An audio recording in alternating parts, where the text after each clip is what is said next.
Right, breaking news చూస్తూ ఉన్నాము. Asia cup లో నేడు సూపర్ ఫైట్ జరగబోతోంది. అయితే భారత్ పాకిస్తాన్ మ్యాచ్ అందరినీ కూడా ఉత్కంఠ పరుస్తూ ఉంది. సూపర్ 4 ఫైట్ పై ఫ్యాన్స్ లో ఉత్కంఠ అయితే నెలకొంది. ప్రస్తుతం చూస్తూ ఉన్నాము గ్రూప్ దశలో పాకిస్తాన్ పై భారత్ గ్రాండ్ విక్టరీ సాధించింది. మరోసారి తెర మీదకి ఈ షేక్ హ్యాండ్ టాపిక్ రాబోతుందా, ఇప్పుడు టాస్ వేసే టైంకి ఏం జరగబోతుంది అనేది ఒక ఉత్కంఠగా మారిందని చెప్పుకోవచ్చు. ఇదే అంశానికి సంబంధించి మా ప్రతినిధి వెంకట్ అందుబాటులో ఉన్నారు మరిన్ని అప్డేట్స్ అందించడానికి. Venkat, so India Pakistan match ఈసారి చాలా డిఫరెంట్ అని చెప్పుకోవచ్చు. ప్రతిసారి ఒక ఎగ్జైట్మెంట్తో చూస్తే మొన్న జరిగిన మ్యాచ్లో షేక్ హ్యాండ్ ఇష్యూ వల్ల చాలా అది సోషల్ మీడియాలో కూడా చాలా ట్రోల్ అయిన పరిస్థితి మనం చూస్తున్నాం. సో ఈసారి ఎలా ఉండబోతుంది?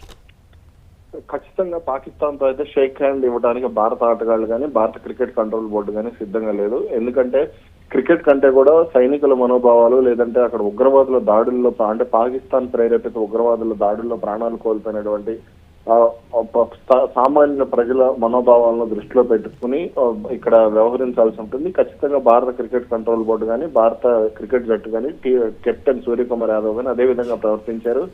ఈ విషయంలో పాకిస్తాన్ ఎంత యాగి చేయాలని భావించినా, ఎన్ని రకాలుగా పిచ్చి చేష్టలు చేసినా సరే భారత్ మాత్రం ఈ విషయంలో వెనక్కి తగ్గే అవకాశం అయితే స్పష్టంగా లేదు. ఇక భవిష్యత్తులో కూడా పాకిస్తాన్ ఆటగాళ్లకు షేక్ హ్యాండ్ ఇవ్వడం అనేది జరగదు అనేది స్పష్టంగా ఇండికేషన్ వచ్చేసింది. ఈ విషయంలో ఏం జరిగినా సరే అంటే భారత్ మాత్రం అటు ఐసీసీ కూడా స్పష్టంగా చెప్పినట్టు తెలుస్తుంది. గత మ్యాచ్ జరిగే ముందు కూడా ఇదే అంశానికి సంబంధించి పాకిస్తాన్ క్రికెట్ బోర్డుకు సంబంధించి ఒక అధికారికి, అలాగే ఆసియా క్రికెట్ అసోసియేషన్ అధికారులు కూడా భారత క్రికెట్ కంట్రోల్ బోర్డు చెప్పింది, బీసీసీఐ చెప్పింది.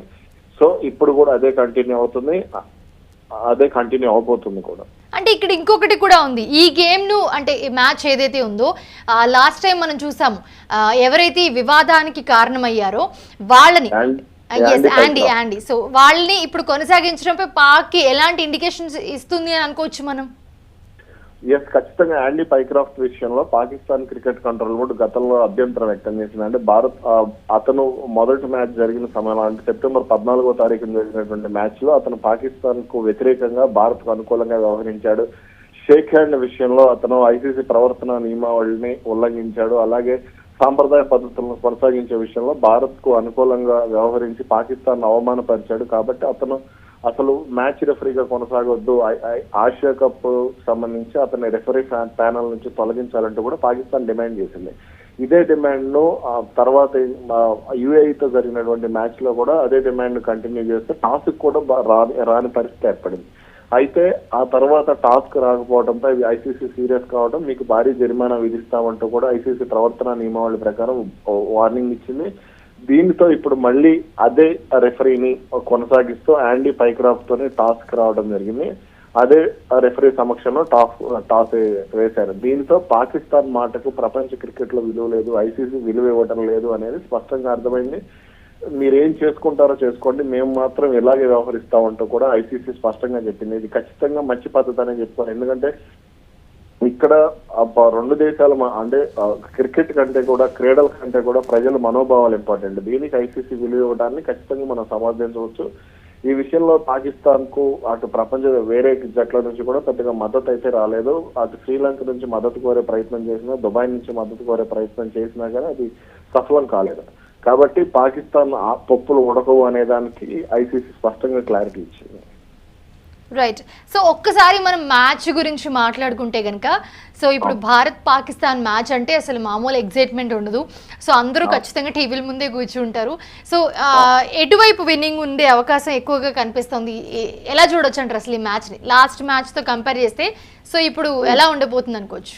అండ్ టాస్ కూడా ఎవరు గెలిచారు?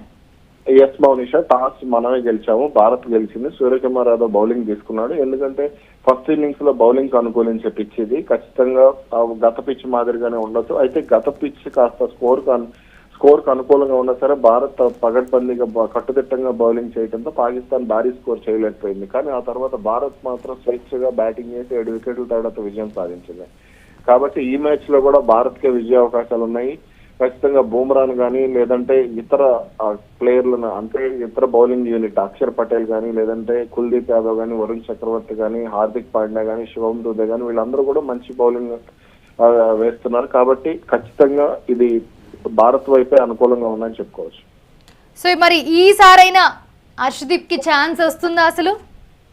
హర్షదీప్ కి ఈసారి కూడా ఛాన్స్ రాలేదు. ఇప్పటి వరకు టోర్నీలో అతను ఇంగ్లాండ్ పర్యటన నుంచి కూడా బెంచ్ కే పరిమితం అయ్యాడు. ఇంగ్లాండ్ పర్యటనలో తొలిసారి టెస్ట్ జట్టుకి ఎంపికయ్యాడు.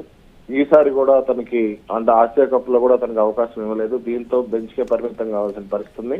ఒకసారి మనం జట్టు సెలక్షన్ ఒకసారి చూస్తే, ఈ మ్యాచ్ కి పాకిస్తాన్ తో మ్యాచ్ జట్టు సెలక్షన్ ఒకసారి చూస్తే అభిషేక్ శర్మ, శుభ్మన్ గిల్, అలాగే సంజు శాంసన్, సూర్యకుమార్ యాదవ్, తిలక్ వర్మ, శివం దూబే, హార్దిక్ పాండ్యా, అక్షర్ పటేల్, జస్ప్రీత్ బుమ్రా, కుల్దీప్ యాదవ్, వరుణ్ చక్రవర్తి తుది జట్టులో ఉన్నారు. ఆ హర్షదీప్ కు మాత్రం ఈసారి కూడా అవకాశం రాలేదు. అతను T20లో మెరుగ్గా రాణించే బౌలర్ అయినా సరే అతనికి అవకాశం ఇవ్వలేదు. ఓకే, సో ఇప్పుడు ఈ రోజు మ్యాచ్ ఏదైతే జరగబోతుందో, సో కీ ప్లేయర్ గా ఎవరు మారి షో స్టాపర్ అని చెప్పించే ఎవరు మారే అవకాశం ఉంది ఈ రోజు? ఖచ్చితంగా అభిషేక్ శర్మపై ఈ మ్యాచ్ లో భారీ అంచనాలు ఉన్నాయి. ఆయన మీద ఎక్కువ ఆశలు ఉన్నాయి అనుకోవచ్చా? అభిషేక్ శర్మ, శుభ్మన్ గిల్ వీళ్ళిద్దరి మీదనే ఎక్కువగా ఉంది. ఎందుకంటే శుభ్మన్ గిల్ గత మ్యాచ్ లో కూడా ఫెయిల్ అయ్యాడు. అభిషేక్ శర్మ, రోహిత్ శర్మ మాదిరిగా ఆ పవర్ ప్లే లో వీలైనంత ఎక్కువ పరుగులు చేయడానికి ఆసక్తి చూపిస్తున్నాడు.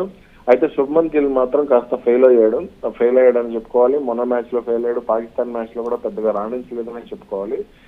ఈ మ్యాచ్ లో మాత్రం అభిషేక్ శర్మ, తిలక్ వర్మ ఖచ్చితంగా భారత్ కు కీ ప్లేయర్లుగా మారొచ్చు. ఇక బౌలింగ్ విభాగంలో కుల్దీప్ యాదవ్ ఖచ్చితంగా సత్తా చాటొచ్చు. వరుణ్ చక్రవర్తి కూడా ప్రభావం చూపించే అవకాశం ఉంది. ఇక బుమ్రా సంగతి మా అందరికీ తెలిసిందే. ఎటువంటి పరిస్థితుల్లోనైనా సరే ప్రత్యర్థిని దెబ్బ కొట్టడంలో బుమ్రా శైలే డిఫరెంట్ గా ఉంటుంది.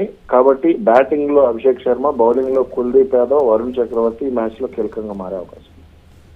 సో ఇప్పుడు ప్రస్తుతం చూసుకుంటే కనుక ఇంకా ఆల్రౌండ్ షోకు సిద్ధంగా ఉంది టీమిండియా అనుకోవచ్చా? ప్రెసెంట్ మ్యాచ్ స్టార్ట్ అవబోతుంది కాబట్టి, సో ఎక్స్పెక్టేషన్స్ ఎలా ఉన్నాయి? ఖచ్చితంగా భారత బౌలింగ్ యూనిట్ కానీ బ్యాటింగ్ యూనిట్ కానీ చాలా బలంగా ఉందని చెప్పుకోవాలి. ముఖ్యంగా బౌలింగ్ యూనిట్ అత్యంత బలంగా ఉంది. హార్దిక్ పాండ్యా, శివం దూబే, తర్వాత అక్షర్ పటేల్ ముగ్గురు కూడా ఆల్రౌండర్లు. ఇందులో ఇద్దరు పేస్ ఆల్రౌండర్లు, ఒక స్పిన్ ఆల్రౌండర్. ఇక బౌలింగ్ విభాగంలో ఇద్దరు స్పిన్నర్లు. అంటే దాదాపుగా ముగ్గురు స్పిన్నర్లు, ముగ్గురు స్పేసర్లతో టీమిండియా బరిలోకి దిగింది. అవసరమైన సమయంలో తిలక్ వర్మ కూడా బౌలింగ్ చేయగలడు. కాబట్టి బౌలింగ్ విభాగంలో భారత్ అత్యంత బలంగా ఉందని చెప్పుకోవాలి. ఇక బ్యాటింగ్ విషయంలో కూడా హార్దిక్ పాండ్యా, అక్షర్ పటేల్ వరకు కూడా భారత్ దాదాపు 7 బ్యాట్స్మెన్లు భారత్ కు ఉన్నారు. కాబట్టి ఖచ్చితంగా ఈ మ్యాచ్ లో భారత్ విజయం సాధించడం ఖాయంగా చెప్పుకోవచ్చు. Right, thank you for joining with us Venkat. ప్రస్తుతం చూస్తున్నాము ఆసియా కప్ లో నేడు సూపర్ ఫైట్ జరగబోతోంది. ఉత్కంఠ పెంచుతుందనే చెప్పుకోవచ్చు. భారత్ అలాగే పాకిస్తాన్ మ్యాచ్ సూపర్ 4 ఫైట్ పై ఫ్యాన్స్ లో చాలా ఉత్కంఠ అయితే కనిపిస్తోంది. అయితే గ్రూప్ దశలో పాకిస్తాన్ పై భారత్ గ్రాండ్ విక్టరీ సాధించింది. సో ప్రస్తుతం అయితే ఈ హ్యాండ్ షేక్ టాపిక్ ఏదైతే ఉందో, షేక్ హ్యాండ్ టాపిక్ ఇది తెర మీదకి వచ్చింది. లాస్ట్ మ్యాచ్ లో కూడా ఒక వివాదం చెలరేగింది, సోషల్ మీడియాలో ట్రోల్ అయింది. బట్ భారత్ మాత్రం ఒక్కటే దాటి మీద నిలబడి పట్టు విడవమంటూ చెప్తూ ఉంది. సో గ్రౌండ్ లో మరోసారి పాకిస్తాన్ కు భంగబాటు తప్పదా? సో ఈ రోజు మ్యాచ్ చూడాల్సిందే.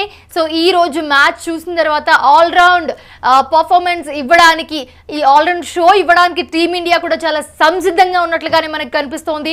అలాగే సూపర్ ఫామ్ లో భారత్ బ్యాటర్స్ అద్దరు కొడుతూ ఉన్నారు. స్పిన్ అస్త్రాన్ని వాడుకుంటూ ఉంది టీమిండియా.